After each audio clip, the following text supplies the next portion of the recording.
लाभं तर्काभयेतं विधिशर्वपूर्वगीर्वाणविज्ञानदमानतोऽस्मि प्रथमो हनुमान्नाम द्वितीयो भीम एव च पूर्णप्रज्ञस्तृतीयस्तु भगवत्कार्यसाधकः बुद्धिर्बलं यशोधैर्यं निर्भयत्वम् अरोगता अजाड्यं वाक्पटुत्वं च हनूमत्स्मरणाद् भवेत् पृथ्वीमण्डलमध्यस्थाः पूर्णबोधमतानुगाः वैष्णवा विष्णुहृदयाः तान्नमस्ये गुरुन्मम जन्माद्यस्य यतोऽन्वयादितरतश्चार्थेष्वभिज्ञस्वराट् तेने ब्रह्महृदाय आदिकवये मुह्यन्ति यं सूरयः तेजो वारिमृदां यथा विनिमयो यत्र त्रिसर्गो मृषा धाम्ना स्वेन सदा निरस्तकुहकं सत्यं परं धीमहि सृष्टिस्थित्यप्येहा नियतिदृशितमो बन्धमोक्षाश्च यस्मात् अस्य श्रीब्रह्मरुद्रप्रभृतिसुरनरद्वीषशत्रुत्मकस्य विष्णोर्व्यस्ताः समस्ताः सकलगुणनिधिः सर्वदोषव्यपेतः पूर्णानन्दो व्ययो यो गुरुरपि परमः चिन्तयेतं महान्तम् यं प्रव्रजन्तमनुपेतमपेतकृत्यं द्वैपायनो विरहकातर आजुहाव पुत्रेति तन्मयतया तरवोऽपि नेदुः तं सर्वभूतहृदयं मुनिमानतोऽस्मि श्रीगुरुभ्यो नमः हरिः ಓಂ.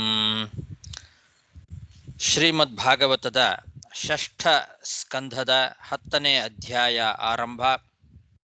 ಶ್ರೀ ಶುಕ ಉವಾಚ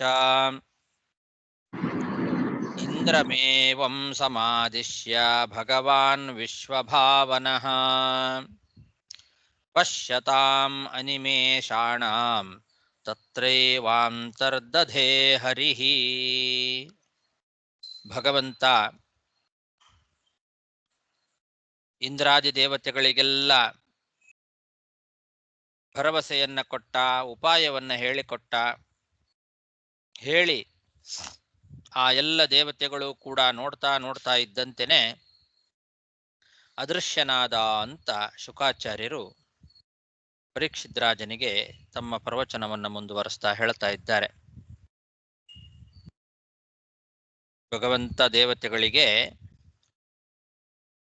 ಆ ವೃತ್ರನನ್ನ ಕೊಲ್ಲುವ ಉಪಾಯವನ್ನ ಹೇಳಿ ಆ ದೇವತೆಗಳು ನೋಡ್ತಾ ಇದ್ದಂತೆಯೇ ಪಶ್ಯತಾಂ ಅನಿಮೇಷಾಣಂ, ಅನಿಮೇಷರು ಅಂದ್ರೆ ದೇವತೆಗಳು, ಅವರು ನೋಡ್ತಾ ಇದ್ದಂತೆಯೇ ತತ್ರೈವ ಅಂತರ್ದದೆ, ಅಂತರ್ಧಾನವನ್ನು ಹೊಂದಿದ. ಇಂದ್ರಮೇವಂ ಸಮಾದಿಶ್ಯ ಭಗವಾನ್ ವಿಶ್ವಭಾವನಃ ಪಶ್ಯತಾಂ ಅನಿಮೇಷಾಣಾಂ ತತ್ರೈವಾಂತರ್ದಧೇ ಹರಿಃ. ತಥಾಭಿಯಾಚಿತೋ ದೇವೈಃ ಋಷಿರಾಥರ್ವಣೋ ಮಹಾನ್ ಮೋದಮಾನ ಉವಾಚೇದಂ ಪ್ರಹಸನ್ನಿವ ಭಾರತ.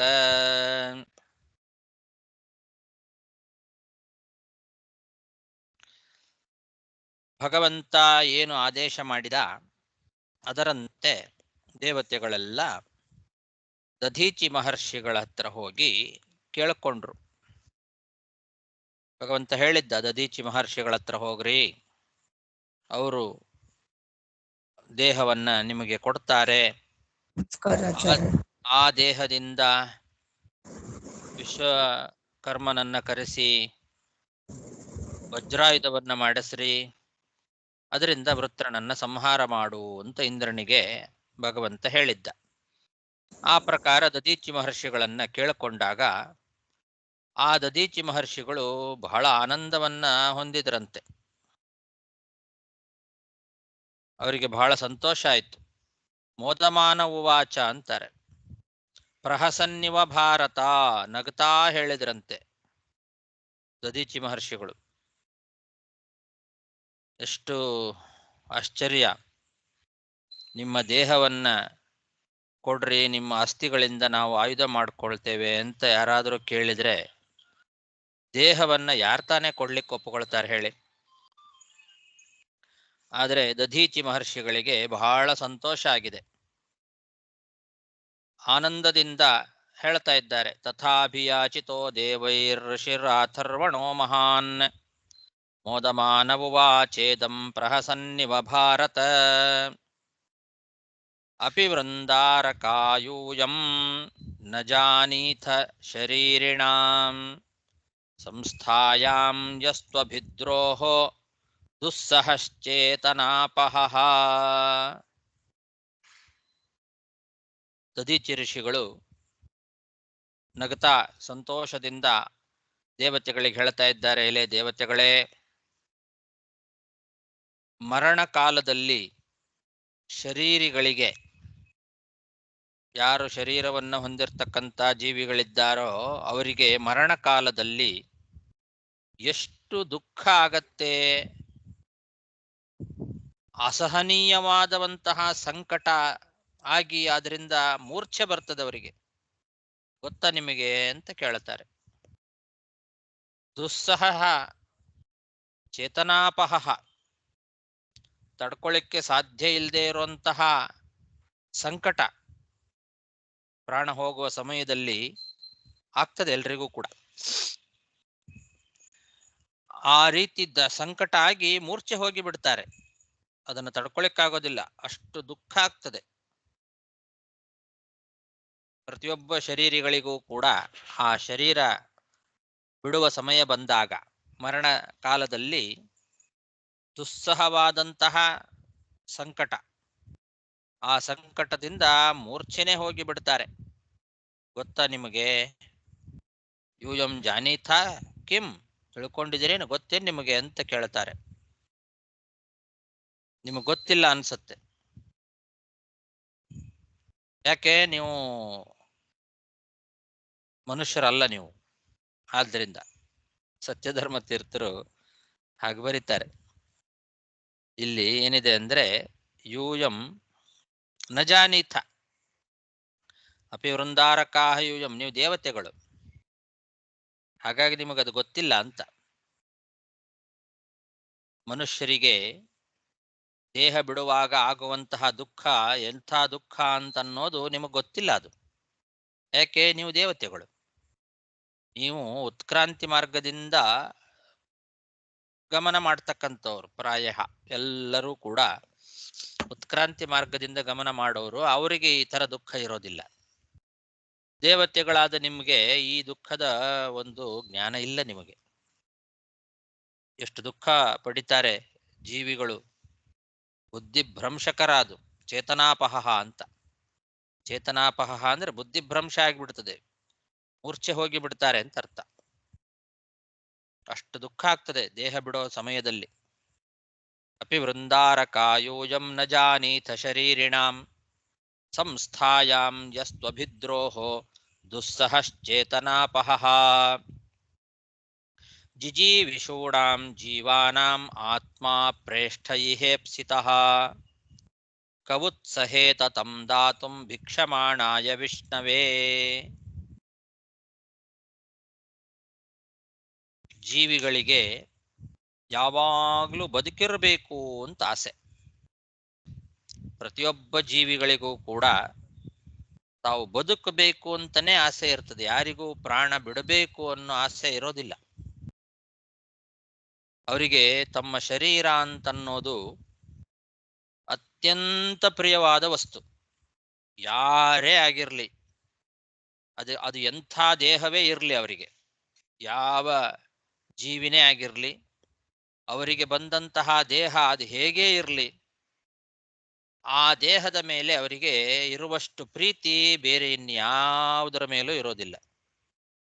ಎಲ್ಲಾ ಪ್ರಿಯವಾದ ವಸ್ತುಗಳು ಅಂತ ಜಗತ್ತಿನಲ್ಲಿ ಏನೇನಿದ್ದಾವೆ, ಆ ಎಲ್ಲಾ ಪ್ರಿಯವಾದ ವಸ್ತುಗಳಿಗಿಂತ ಹೆಚ್ಚು ಪ್ರೀತಿ ತಮ್ಮ ದೇಹದ ಮೇಲೆ ಇರ್ತದೆ. ಸ್ವತಃ ವಿಷ್ಣುವೇ ಬಂದು ಕೇಳಿದರೂ ಕೂಡ ಯಾರೂ ತಮ್ಮ ಶರೀರವನ್ನ ತಾವು ಕೊಡ್ಲಿಕ್ಕೆ ಒಪ್ಪುಕೊಳ್ಳೋದಿಲ್ಲ ಅಂತಾರೆ.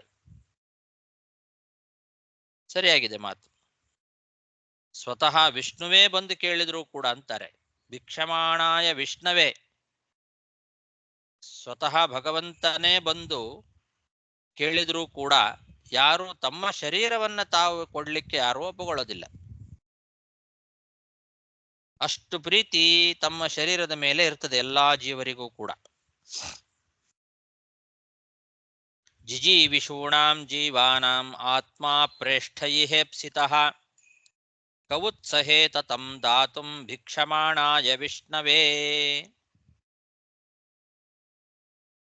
ದೇವಾವೂಚುಃ ಕಿಂ ನು ತದ್ದುಸ್ತ್ಯಜಂ ಬ್ರಹ್ಮನ್ ಪುಂಸಾಂ ಭೂತಾನುಕಂಪಿನಾಂ ಭವದ್ವಿಧಾನಾಂ ಮಹತಾಂ ಪುಣ್ಯಶ್ಲೋಕೇಡ್ಯ ಕರ್ಮಣಾಂ. ದೇವತೆಗಳು ಹೇಳ್ತಾ ಇದ್ದಾರೆ, ಋಷಿಗಳೇ, ನಿಮ್ಮಂತಹ ಮಹಾಪುರುಷರು ಎಲ್ಲ ಪ್ರಾಣಿಗಳಲ್ಲೂ ದಯೆಯನ್ನ ತೋರ್ತಕ್ಕಂತಹ ಸ್ವಭಾವದವರು. ಭೂತಾನುಕಂಪಿನಾಂ ಪುಂಸಾಂ, ಭೂತಾನುಕಂಪಿಗಳು ನೀವು. ಎಲ್ಲ ಪ್ರಾಣಿಗಳ ಮೇಲೆ ಅನುಕಂಪೆಯನ್ನ ತೋರಿಸ್ತಕ್ಕಂತಹ ಸ್ವಭಾವ ನಿಮ್ಮದು. ಅಂತಹ ನಿಮ್ಮಂತಹ ಮಹಾಪುರುಷರು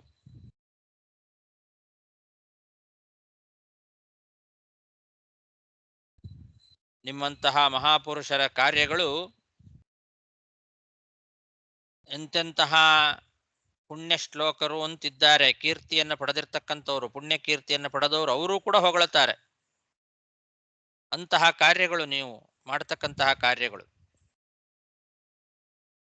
ಅಂತಹ ಕಾರ್ಯವುಳ್ಳವರು ಪುಣ್ಯಶ್ಲೋಕೇಡ್ಯ ಕರ್ಮಣ, ಪುಣ್ಯಶ್ಲೋಕರು ಅಂತ ಯಾರಿದ್ದಾರೆ, ಪುಣ್ಯ ಕೀರ್ತಿಯನ್ನು ಪಡೆದವರು, ಅವರೂ ಕೂಡ ನಿಮ್ಮ ಕಾರ್ಯಗಳನ್ನು ಹೊಗಳುತ್ತಾರೆ. ಅಂತಹ ಸ್ವಭಾವವುಳ್ಳವರು ನೀವು.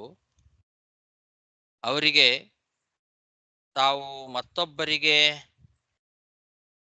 ಕೊಡಬಾರದಂತಹ, ಕೊಡಲಾಗದಂತಹ ಪದಾರ್ಥ ಏನಿದೆ? ಇನ್ನು ತದ್ದುಸ್ತ್ಯಜಂ ಅಂತ. ನಿಮ್ಮಂಥವರು ಏನು ಕೊಡೋದಿಲ್ಲ ಹೇಳಿ? ನೀವು ಕೊಡಲಾರ್ದಂಥ ಪದಾರ್ಥ ಯಾವುದಿದೆ? ಏನು ಕೇಳಿದರೂ ಕೊಡ್ತೀರಿ ನೀವು ಅಂತ ಹಾಗರ್ಥ. ಯಾಕೆ? ನೀವು ಭೂತಾನುಕಂಪಿಗಳು. ಯಾವಾಗಲೂ ಎಲ್ಲ ಜೀವರಿಗೂ ಎಲ್ಲ ಪ್ರಾಣಿಗಳಿಗೂ ದಯೆಯನ್ನ ತೋರಿಸ್ತಕ್ಕಂಥವ್ರು, ಅನುಕಂಪೆಯನ್ನು ತೋರಿಸ್ತಕ್ಕಂಥ ಸ್ವಭಾವದವರು ನೀವು. ಹಾಗಾಗಿ ನೀವು ಕೊಡಲಾರದಂತಹದ್ದು ಯಾವುದೂ ಇಲ್ಲ ಜಗತ್ತಿನಲ್ಲಿ.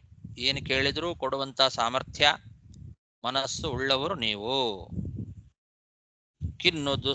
ಕಿನ್ನು ತದ್ದುಸ್ತ್ಯಜಂ ಬ್ರಹ್ಮನ್ ಪುಂಸಾಂ ಭೂತಾನುಕಂಪಿನಾಂ ಭವದ್ವಿಧಾನಾಂ ಮಹತಾಂ ಪುಣ್ಯಶ್ಲೋಕೇಡ್ಯ ಕರ್ಮಣಾಂ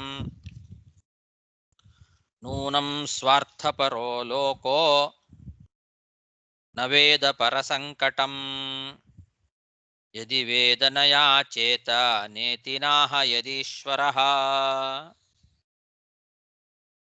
ಲೋಕದಲ್ಲಿ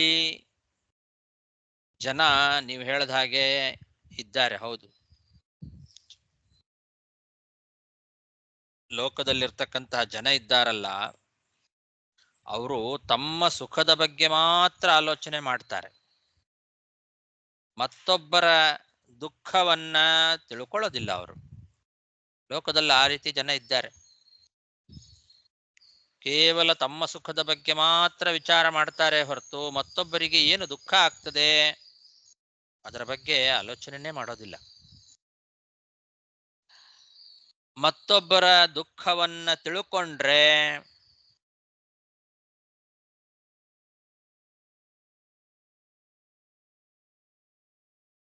ಬೇಡವರು ಯಾರು ಬೇಡೋದಿಲ್ಲ, ಕೊಡೋರು ಕೂಡ ಯಾರು ಇಲ್ಲ ಅನ್ನೋದಿಲ್ಲ. ಯದಿ ವೇದನ ಯಾಚೇತ ನೇತಿ ನಾಹ ಯದೀಶ್ವರ ಅಂತ. ಮತ್ತೊಬ್ಬರಿಗೆ ಏನು ಸಂಕಟ ಆಗ್ತದೆ, ಮತ್ತೊಬ್ಬರಿಗೆ ಏನು ದುಃಖ ಆಗ್ತದೆ ಅನ್ನೋದನ್ನ ತಿಳ್ಕೊಳ್ತಕ್ಕಂಥ ವ್ಯಕ್ತಿಗಳು, ಅವರು ಏನು ಬೇಡಿದ್ರು ಇಲ್ಲ ಅನ್ನೋದಿಲ್ಲ. ಯಾರಾದರೂ ಏನಾದರೂ ಬೇಡಿದ್ರೆ ಕೊಡೋಂಥವ್ರು ಕೊಡೋದಿಲ್ಲ ಅಂತ ಅನ್ನೋದಿಲ್ಲ. ಬೇಡೋರು ಕೂಡ ಏನು ಬೇಡೋದು ಇಲ್ಲ. ಅದನ್ನು ತಿಳ್ಕೊಂಡ್ರೆ ಮತ್ತೊಬ್ಬರ ಹತ್ರ ಬೇಡೋದು ಇಲ್ಲ. ಹಾಗೆ ಇಲ್ಲಿ ಈ ಶ್ಲೋಕದ ಅಭಿಪ್ರಾಯವನ್ನು ನೋಡಿದ್ರೆ ಸ್ವಲ್ಪ ಸಂದೇಹ ಬರ್ತದೆ. ಕೇಳೋಂತಹ ಒಬ್ಬ ಯಾಚಕ ಅಂತ ಇಟ್ಕೊಳ್ಳೋಣ. ಕೇಳೋನು ದಾನಿಯ ಸಂಕಟವನ್ನ ತಿಳ್ಕೊಳ್ಳದೆ ಇದ್ರೂ ಕೂಡ ದಾನಿ ಯಾಚಕನ ಸಂಕಟವನ್ನ ತಿಳಿದು ದಾನ ಮಾಡಬೇಕು ಅಂತ ಇದು ಧರ್ಮ.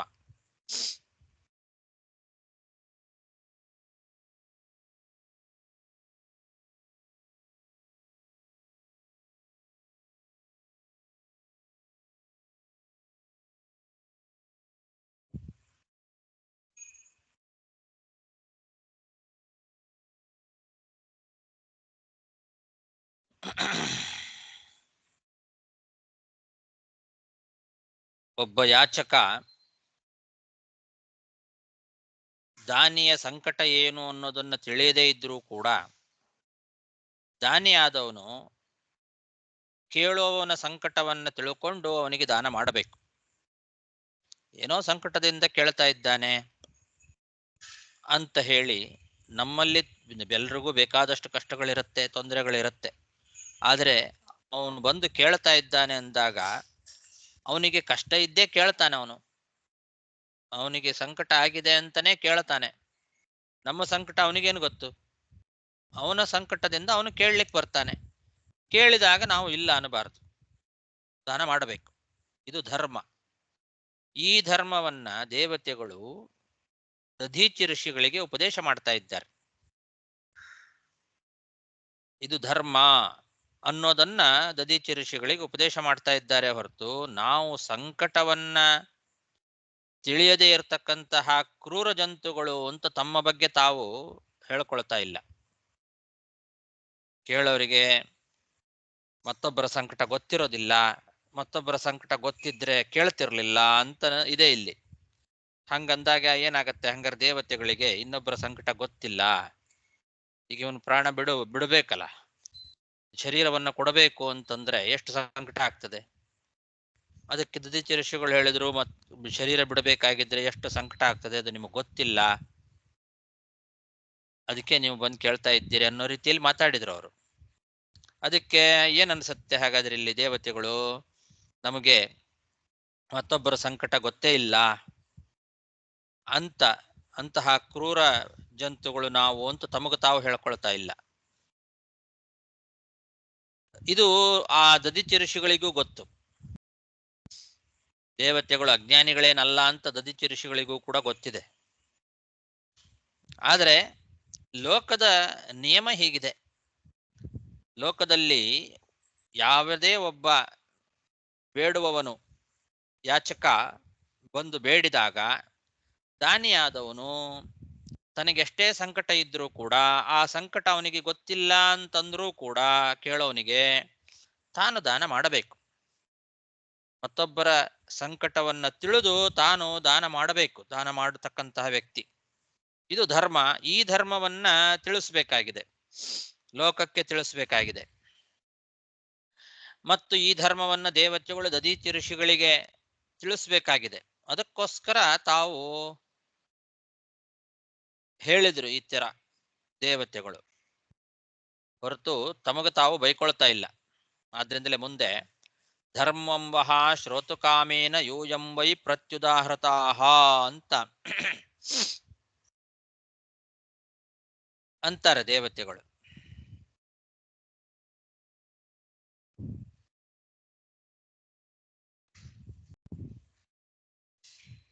ಹಾಗಾಗಿ ದಧೀಚಿ ಋಷಿಗಳಿಗೂ ಇದೇನು ಗೊತ್ತಿಲ್ಲ ಅಂತಿಲ್ಲ, ದೇವತೆಗಳಿಗೂ ಕೂಡ ಗೊತ್ತಿಲ್ಲ ಅಂತೇನಿಲ್ಲ.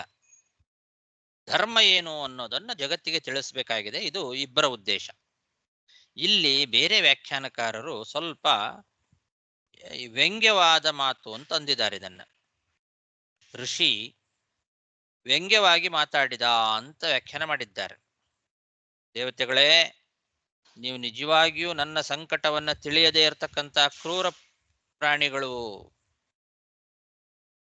ನನಗೇನ್ ಸಂಕಟ ಆಗತ್ತೆ ಅಂತ ಗೊತ್ತಿಲ್ಲ ನಿಮಗೆ, ನನ್ನ ಸಂಕಟವನ್ನ ತಿಳಿಯದೇ ಇರತಕ್ಕಂತಹ ಕ್ರೂರ ಮೃಗಗಳು ನೀವು ಅಂತ. ದಾನ ಮಾಡದೇ ಇದ್ರೆ ನೀನು ಯಾಚಕರಾದ ನಮ್ಮ ಸಂಕಟ ತಿಳಿಯದೇ ಇರತಕ್ಕಂತಹ ಪಶು ಅಂತ ಅನಿಸ್ಕೊಳ್ತಿದಿ ಅಂತ ಚಮತ್ಕಾರವಾಗಿ ಹೇಳಿ ನನ್ನನ್ನ ನಿರುತ್ತರಗೊಳಿಸ್ತೀರಿ ಅಂತ ದದೀಚಿ ಹೇಳ್ತಾನೆ. ಈ ರೀತಿ ವ್ಯಾಖ್ಯಾನ ಮಾಡಿದ್ದಾರೆ. ಒಂದು ವೇಳೆ ದಾನ ಮಾಡದೇ ಇದ್ರೆ ಯಾಚಕರಾದಂತಹ ನಮ್ಮ ಸಂಕಟವನ್ನ ತಿಳಿಯದೇ ಇರತಕ್ಕಂತ ಪಶು ಅಂತ ಅನಿಸ್ಕೊಳ್ತಿದೆ ನೀನು ಅಂತ ನಮಗೆ ತಿರುಗಿ ಹೇಳ್ತೀರಿ ನೀವು, ನಾನು ಏನು ಉತ್ತರ ಕೊಡ್ಲಿಕ್ಕಾಗೋದಿಲ್ಲ ಅಂತ ಈ ರೀತಿ ವ್ಯಂಗ್ಯವಾಗಿ ದೇವತೆಗಳಿಗೆ ಆ ದಧೀಚಿ ಋಷಿಗಳು ಹೇಳಿದ್ರು ಅಂತ ವ್ಯಾಖ್ಯಾನ ಮಾಡಿದ್ದಾರೆ. ವಸ್ತುತಃ ದೇವತೆಗಳು ತಮ್ಮನ್ನ ತಾವು ಕ್ರೂರ ಜಂತುಗಳು ಅಂತ ಅಂದುಕೊಳ್ತಾ ಇದ್ದಾರೆ ಅನ್ನೋ ರೀತಿಯಲ್ಲಿ ಮೇಲೆ ಕಾಣಿಸಿದರೂ ಕೂಡ ಋಷಿಗಿಂತ ತಾವು ಕಡಿಮೆಯವರು ಅಂತನ್ನೋ ರೀತಿ ಮೇಲ್ನೋಟಕ್ಕೆ ಅವರು ಹೇಳಿಕೊಂಡಂತೆ ತೋರಿಕೊಂಡ್ರೂ ಕೂಡ ಅದು ಋಷಿಗಿಂತ ತಾವೇನು ಕಡಿಮೆಯವರು ಅಲ್ಲ ಮತ್ತು ಅಜ್ಞಾನಿಗಳು ಅಲ್ಲ. ಇದು ಹೇಗೆ ಅಂದ್ರೆ ಮಗುಗೆ ತಂದೆ ತಾಯಿಗಳು ತಾವು ದುರ್ಬಲರು ಅಂತ ತೋರಿಸ್ಕೊಳ್ತಾರಲ್ಲ, ಆ ಥರ ಮಗುವಿನ ಮುಂದೆ ತಂದೆ ತಾಯಿಗಳು ಕೆಲವು ಸಲ ಹಾಗೆ ಮಾಡ್ತಾರೆ. ತಮಗೆ ಶಕ್ತಿ ಇಲ್ಲ ಏನಾದರೂ ಕೊಡು ಅಂತ ಮಕ್ಕಳು ಹಠ ಮಾಡಿದಾಗ ತಂದೆ ತಾಯಿಗಳು ಏನು ಮಾಡ್ತಾರೆ, ಅದನ್ನ ನಮಗೆ ಕೊಡ್ಲಿಕ್ಕೆ ಆಗೋದಿಲ್ಲ, ನೋಡು ಎಷ್ಟು ಕಷ್ಟ ಇದೆ ಅಂತ ಕೇವಲ ಬೇಕಂತಲೇ ದುರ್ಬಲರಂತೆ ತೋರಿಸ್ಕೊಳ್ತಾರೆ. ನಿಜವಾಗ್ಲೂ ದೌರ್ಬಲ್ಯ ಅಲ್ಲ, ಅದು ತುಂಬಾ ಹಠ ಮಾಡ್ತಾರೆ ಮಕ್ಕಳು, ಅದನ್ನು ಕೊಡು ಕೊಡು ತೆಗೆದುಕೊಂಡು ಸಿಗೋದಿಲ್ಲ, ನನಗಿದು ಇದ್ರ ಮುಚ್ಚಳ ತೆಗಿಲಿಕ್ಕೆ ಆಗೋದಿಲ್ಲ ನೋಡು ಅಂತ ಬೇಕಂತಲೇ ಅದನ್ನ ಮುಚ್ಚಳ ತೆಗಿಲಿಕ್ಕೆ ಕಷ್ಟಪಟ್ಟಂತೆ ನಟನೆ ಮಾಡಿ ಮುಚ್ಚಳ ತೆಗಿಲಿಕ್ಕೆ ಆಗ್ಲಿಲ್ಲ ನನಗೆ ನೋಡು ಅನ್ನೋ ರೀತಿ ನಾಟಕ ಮಾಡ್ತಾರೆ ತಂದೆ ತಾಯಿಗಳು ಮಕ್ಕಳಿಗೆ. ಇದರಿಂದ ತಂದೆ ತಾಯಿಗಳು ದುರ್ಬಲರು ಅಂತ ಅರ್ಥನಾ? ಮಗುವಿನ ಮುಂದೆ ತಂದೆ ತಾಯಿಗಳು ಹೇಗೆ ದುರ್ಬಲರು ಅಂತ ತೋರಿಕೊಳ್ತಾರೋ ಆ ಥರ ಈ ದೇವತೆಗಳು ತಾವು ದುರ್ಬಲರು ಅನ್ನೋ ರೀತಿಯಲ್ಲಿ ಮಾತಾಡಿದ್ದಾರೆ ಅಷ್ಟೇ. ಆ ದದೀಚಿ ಮಗು ಇದ್ದಂಗೆ ಅವರಿಗೆ, ದೇವತೆಗಳಿಗೆ, ಹೊರತು ತಾವು ದುರ್ಬಲರು ಅಂತ ತಮಗೆ ತಾವು ಬೈಕೊಳ್ತಾ ಇಲ್ಲ. ತಾವು ಅಜ್ಞಾನಿಗಳು, ನಮಗ ಆ ಒಂದು ಸಂಕಟ ಗೊತ್ತಿಲ್ಲ ಅನ್ನೋ ರೀತಿ ಮಾತಾಡ್ತಾ ಇದ್ದಾರಷ್ಟೇ. ಹಾಗ ಅಭಿಪ್ರಾಯ ಅಲ್ಲ ಅಂತ ತಿಳ್ಕೊಳ್ಬೇಕು. ಇದನ್ನ ಮಧ್ವಾಚಾರ್ಯರು ಸ್ಪಷ್ಟವಾಗಿ ನಮಗೆ ತಿಳಿಸಿಕೊಡ್ತಾ ಇದ್ದಾರೆ ಈ ಅಭಿಪ್ರಾಯವನ್ನ. ತಂತ್ರಮಾಲಾ ಅಂತ ಒಂದು ಗ್ರಂಥ ಇದೆ. ಆ ತಂತ್ರಮಾಲಾ ಅನ್ನೋ ಗ್ರಂಥದ ಶ್ಲೋಕಗಳನ್ನ ಆಚಾರ್ಯರು ಉದಾಹರಿಸಿ ನಮಗೆ ಈ ಅಭಿಪ್ರಾಯವನ್ನ ಮಧ್ವಾಚಾರ್ಯರು ಮಾತ್ರ ತೋರಿಸಿಕೊಟ್ಟಿದ್ದಾರೆ. ಆಜ್ಞೆಯೈವ ಮಹಾವಿಷ್ಣೋ ಕಾರ್ಯಾರ್ಥಮಪಿ ಚ ಕ್ವಚಿತ್ ನೀಚಾನಪಿ ಚ ಯಾಚಂತೆ ಸ್ವಾತ್ಮನೋ ಗುಣವತ್ತರಾಃ ನೀಚವಾಕ್ಯಂ ವದೇಯುಶ್ಚ ಸುರಾ ನೈತಾವತಾ ಕ್ವಚಿತ್ ತೇಜಕ್ಷತಿರ್ಭವೇದೇಶಾಂ ಜನಕಸ್ಯ ಯಥಾರ್ಭಕೆ ಇತಿ ತಂತ್ರಮಾಲಾಯಾಂ. ಎಷ್ಟು ಚೆನ್ನಾಗಿದೆ ನೋಡಿ ಈ ಶ್ಲೋಕ.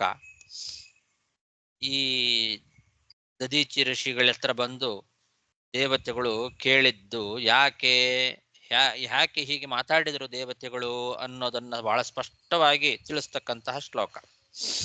ದೇವತೆಗಳು ತಾವು ಋಷಿಗಳಿಗಿಂತ ಹೆಚ್ಚು ಗುಣಸಂಪನ್ನರೇ ಆಗಿದ್ರೂ ಕೂಡ, ಮಹಾ ಜ್ಞಾನಿಗಳು ಮತ್ತು ಒಳ್ಳೆ ಶಕ್ತಿವಂತರು ಆಗಿದ್ರೂ ಕೂಡ, ಆಜ್ಞೆಯೈವ ಮಹಾವಿಷ್ಣುವಿನ ಆಜ್ಞೆಯಿಂದ ತಮಗೆ ಕಾರ್ಯ ಆಗಬೇಕಾಗಿರೋದ್ರಿಂದಲೂ ಕೂಡ ಕಾರ್ಯಾರ್ಥಮಪಿ ಚ ಕ್ವಚಿತ್, ಈಗ ಒಂದು ಕೆಲಸ ಆಗಬೇಕಾಗಿದೆ, ವೃತ್ರಾಸುರನ ಸಂಹಾರ ಆಗಬೇಕಾಗಿದೆ ಮತ್ತು ಮಹಾವಿಷ್ಣುವಿನ ಆಜ್ಞೆ, ಈ ಎರಡು ಕಾರಣಗಳಿಂದ ಕೆಲವೊಮ್ಮೆ ತಮಗಿಂತ ಕೆಳಗಿನವರಾದಂತಹ ಋಷಿಗಳನ್ನೂ ಬೇಡ್ತಾರೆ, ತಮ್ಮನ್ನ ತಾವು ಬೈಕೊಳ್ತಾರೆ.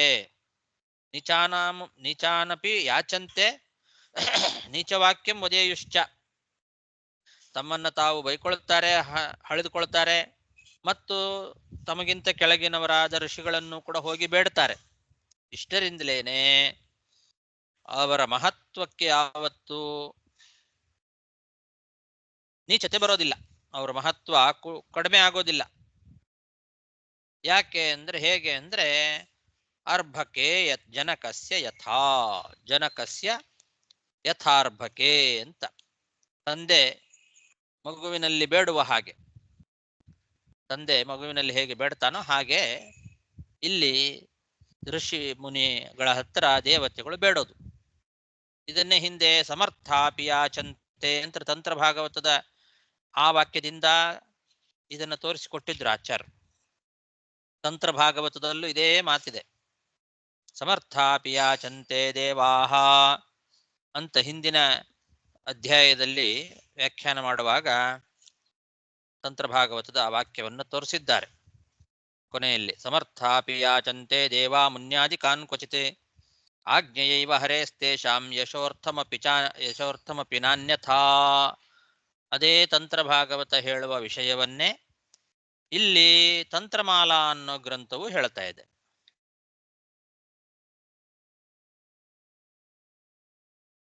ಇದು ದೃಢಪಡಿಸ್ಲಿಕ್ಕೋಸ್ಕರ ಆಚಾರ್ಯ ಮತ್ತೊಮ್ಮೆ ಇದನ್ನು ಹೇಳಿದ್ದಾರೆ. ಹಿಂದೆ ಉತ್ತರ ಕೊಟ್ಟಾಗಿದೆ. ಇಲ್ಲೂ ಇದೆ ನೋಡ್ರಿ, ತಂತ್ರಮಾಲಾ ಮಾತು ಕೂಡ ಅದೇ ತರ ಹೇಳುತ್ತದೆ ಅನ್ನೋದನ್ನ ತಿಳಿಸಿ ಮತ್ತು ಅದನ್ನು ದೃಢಪಡಿಸಿದ್ದಾರೆ ಮಧ್ವಾಚಾರ್ಯ. ಹೀಗೆ ಎರಡು ಗ್ರಂಥಗಳ ಸಮ್ಮತಿಯಿಂದ ತಂದೆ ಮತ್ತು ಮಗುವಿನ ದೃಷ್ಟಾಂತವನ್ನ ಕೊಟ್ಟೋ ಮೂಲಕವೂ ಕೂಡ ಇನ್ನೂ ಹೆಚ್ಚು ಪ್ರಮೇಯ ದೃಢ ಆಗ್ತದೆ ಅನ್ನೋ ಕಾರಣದಿಂದ ಮಧ್ವಾಚಾರ್ಯರು ಈ ವಿಷಯವನ್ನ ಮತ್ತೊಮ್ಮೆ ಇಲ್ಲಿ ತಿಳಿಸಿದ್ದಾರೆ. ಹಿಂದಿನ ಅಧ್ಯಾಯದ ಕೊನೆಯಲ್ಲಿ ಒಂದ್ಸಲ ತಂತ್ರಭಾಗವತ ವಾಕ್ಯ, ಈ ಅಧ್ಯಾಯದ ಈ ಶ್ಲೋಕದಲ್ಲಿ ತಂತ್ರಮಾಲಾ ಗ್ರಂಥದ ವಾಕ್ಯ, ಎರಡು ಗ್ರಂಥದ ವಾಕ್ಯಗಳನ್ನ ತಿಳಿಸಿ ದೇವತೆಗಳು ಯಾಕೆ ಬೇಡಿದರು, ಅದರಿಂದ ಅವರ ಮಹತ್ವಕ್ಕೆ ಚ್ಯುತಿ ಏನಾದರೂ ಬರ್ತದಾ ಅಂತನ್ನೋ ವಿಷಯವನ್ನು ಸ್ಪಷ್ಟಪಡಿಸಿದ್ದಾರೆ.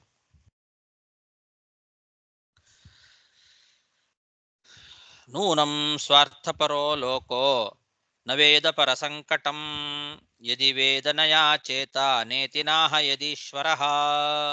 ಇಷ್ಟಾದ ಮೇಲೆ ಋಷಿಗಳು ಹೇಳ್ತಾ ಇದ್ದಾರೆ. ಋಷಿರುವಾಚ ಧರ್ಮ ಹೇಳಿ. ನಮಸ್ಕಾರ. ಧರ್ಮಂ ಶ್ರೋತು ಕಾಮೇನ ಯೂಯಂ ವೈ ಪ್ರತ್ಯುದಾಹೃತಾಃ ಏಷವ ಪ್ರಿಯಮಾತ್ಮಾನಂ ತ್ಯಜಂತಂ ಸಂತ್ಯಜಾಮ್ಯಹಂ. ದದೀಚಿ ಋಷಿಗಳು ಬಹಳ ಸಂತೋಷದಿಂದಲೇ ಆ ದೇವತೆಗಳಿಗೆಲ್ಲ ಹೇಳ್ತಾ ಇದ್ದಾರೆ, ನಿಮ್ಮ ಮುಖದಿಂದ ಧರ್ಮವನ್ನ ಕೇಳಬೇಕು ಅನ್ನೋ ಬಯಕೆಯಿಂದಲೇ ನಾನು ಈ ರೀತಿ ಆಕ್ಷೇಪ ಮಾಡಿದ್ದು ಅಂತ ನೋಡಿ ಇಲ್ಲಿ ಸ್ಪಷ್ಟಪಡಿಸ್ತಾ ಇದ್ದಾರೆ ಅವರು. ಧರ್ಮ ಏನು ಅನ್ನೋದನ್ನ ನಿಮ್ಮ ಮುಖದಿಂದ ನಾನು ಕೇಳಿಕೊಳ್ಬೇಕಾಗಿತ್ತು, ಅದಕ್ಕೋಸ್ಕರ ನಾನು ಈ ರೀತಿ ಆಕ್ಷೇಪ ಮಾಡಿದೆ ಅಷ್ಟೇ, ನಿಮಗ್ ಗೊತ್ತಿಲ್ಲ ಅಂತಲ್ಲ. ವಸ್ತುತಃ ನನ್ನ ಶರೀರ ಇವತ್ತಲ್ಲ ನಾಳೆ ಹೋಗುವಂಥದ್ದೇ. ಏನು ಯಾರ ಶರೀರವೂ ಯಾವತ್ತು ಕೊನೆ ತನಕ ಇರುವಂಥದ್ದಲ್ಲ. ಒಂದಲ್ಲ ಒಂದ್ ದಿವಸ ಎಲ್ರಿಗೂ ಕೂಡ ಶರೀರ ಅನ್ನೋದು ಹೋಗೇ ಹೋಗ್ತದೆ. ನಾನು ಮುಂದೆ ಯಾವಾಗೋ ಬಿಡಬೇಕಾಗಿತ್ತು ಶರೀರವನ್ನ, ಈಗ ಇಂತಹ ಒಂದು ಉತ್ತಮವಾದ ಕಾರ್ಯಕ್ಕೆ ಅದು ಉಪಯೋಗ ಆಗ್ತದೆ ಅಂತಂದ್ರೆ ನೀವು ಬಂದು ಕೇಳ್ತಾ ಇದ್ದೀರಾದ್ರಿಂದ ನಿಮಗೆ ಸಂತೋಷ ಆಗ್ತದೆ ಅಂದ್ರೆ ನಾನು ಈಗಲೇ ಬಿಡ್ತೇನೆ ಈ ಶರೀರವನ್ನ. ಯಾವತ್ತಾದ್ರೂ ಒಂದ್ ದಿವಸ ಬಿಡ್ಲೇಬೇಕು ಅಂತ ಶರೀರ ಇದು.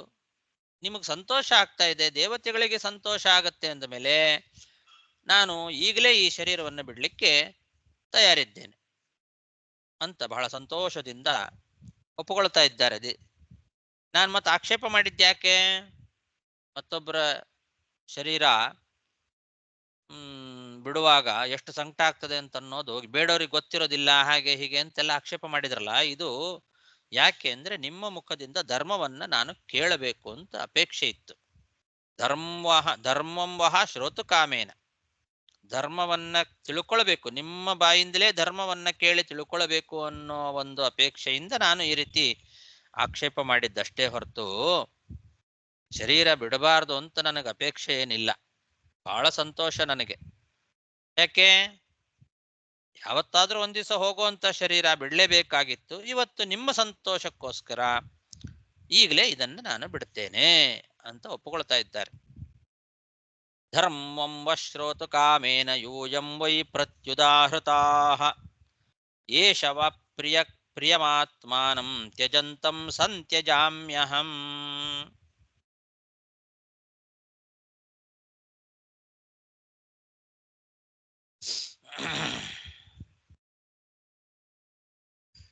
ಸಾಕು. ಶ್ರೀಕೃಷ್ಣಾರ್ಪಣಮಸ್ತು. ಹರೇ ನಮಃ ಆಚಾರ್ಯ, ಧನ್ಯವಾದ, ನಮಸ್ಕಾರ. ಹರೇ ನಮಃ ಆಚಾರ್ಯ, ಧನ್ಯವಾದಗಳು. ಹರೇ ನಮಃ.